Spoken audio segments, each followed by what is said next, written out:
Astrid Monet, bonjour. Bonjour. Donc on va rentrer un peu plus dans le dur du projet. Est-ce que tu pourrais nous en décrire une séquence type justement? Oui, donc pour la séquence, j'ai vraiment essayé de garder un peu les mêmes modalités qu'une séquence classique, c'est-à-dire qui va s'étaler entre 3 et 4 semaines, sachant que j'ai les élèves 2 heures par semaine.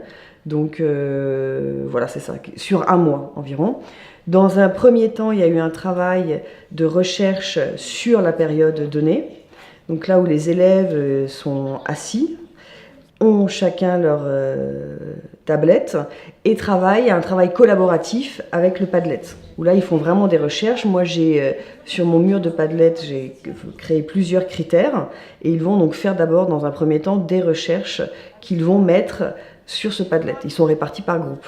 Donc, il y a un travail vraiment collaboratif.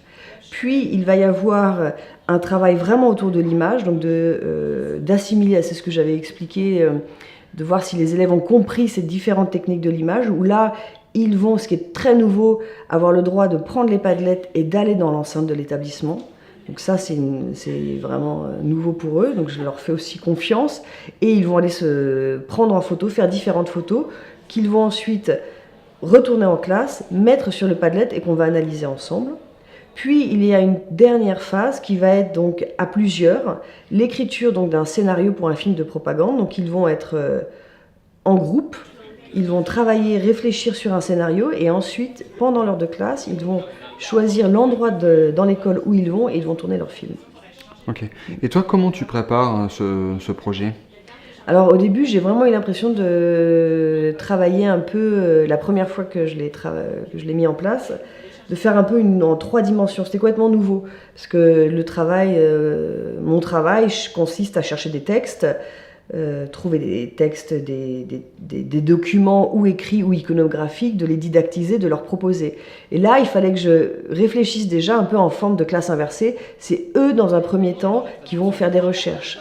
Donc d'aller déjà aussi réfléchir sur les sites, qu'est-ce qu'ils vont trouver, comment les organiser. Donc il y avait une forme de réflexion un peu en classe inversée. Ensuite, ce qui était nouveau, c'était de travailler sur l'image avec eux.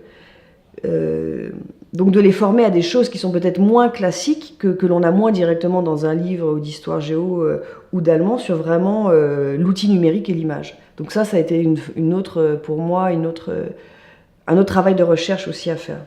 Ok. Comment les élèves y réagissent par rapport à ce type de proposition? Bien. Ils réagissent vraiment bien. En fait, bon, déjà, c'est nouveau. Donc évidemment, par la nouveauté, ils sont contents. Ça les change. Ce qui m'a vraiment frappé, c'est des élèves qui ou étaient un peu bavards en classe ou un peu moins intéressés. Tout d'un coup, je les ai découverts différemment. Je sentais aussi que le fait d'avoir une tablette entre les mains, ils se sentaient tout d'un coup plus à l'aise. Alors, pour certains élèves, non, ils étaient aussi performants avec ou sans tablette, mais certains, vraiment, il y avait une vraie différence. Et aussi cette liberté d'aller dans l'école, de pouvoir faire des choses. Normalement, enfin pas normalement, mais les élèves n'ont pas le droit d'utiliser leur téléphone portable dans l'école, sauf sous autorisation spécifique en classe, etc. Donc tout d'un coup, il y avait aussi une forme d'appropriation de l'espace que je voulais. En fait, c'est ce que je voulais aussi créer chez eux, qui était nouvelle et qu'ils ont vraiment apprécié. Comment tu as évalué ou noté ce projet? Alors, c'était très compliqué. Pour moi, au début, dans un premier temps, je ne voulais pas évaluer. Maintenant, ça va, encore une fois, voilà, je l'ai remis en place et j'arrive à recréer une grille d'évaluation. Mais dans un premier temps, c'était vraiment... j'avais pas envie d'évaluer. C'était nouveau et j'avais envie même j'avais pas envie de les évaluer, tout simplement. J'avais pas envie de mettre de notes sur ce travail-là. Tu peux nous dire pourquoi peut-être? Bah... Il y a toujours dans une évaluation, ce qui est compliqué, c'est qu'il y a une forme de jugement. Il y a une forme, quand on évalue, à moins qu'on ait 20 et que tout est parfait, il y a toujours dans la tête d'un élève une partie que j'ai réussi et l'autre partie que je n'ai pas réussi. Et donc je trouvais compliqué, même pour quelque chose sur lequel je débutais moi, et quelque chose avec des outils numériques, de les juger encore sur des choses peut-être qu'ils n'avaient pas encore réussi. Donc dans un premier temps, j'ai mis une note générale à tout le monde, à toute la classe. Ce qui était assez inhabituel. Et maintenant, j'ai travaillé sur une grille d'évaluation. en réfléchissant en réfléchissant à différents critères, le contenu, le respect du travail de différent de l'image. Comme c'est en allemand, donc il y a une partie histoire, une partie allemand. Donc j'ai finalement créé maintenant une grille d'évaluation. Mais la première fois, j'ai pas réussi. Et j'avais pas envie en fait, surtout. J'avais pas envie de mettre de notes sur ces travaux-là. Donc finalement, quelle différence avec un cours qui n'utilise pas le numérique?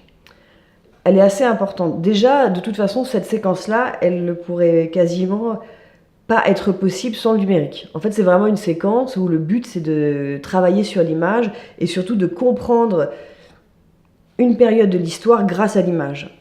Donc on peut tout à fait, bien sûr, travailler sur un régime totalitaire sans passer par l'utilisation de la vidéo. Mais il y a...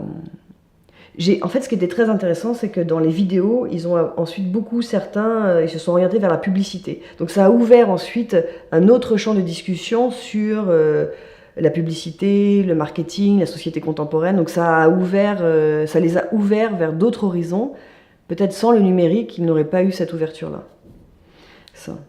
Et l'autre chose que j'aimerais ajouter, c'est que vraiment, ce qui m'a le plus surpris au début, c'est l'investissement de certains élèves, qui étaient en général en classe un peu en retrait.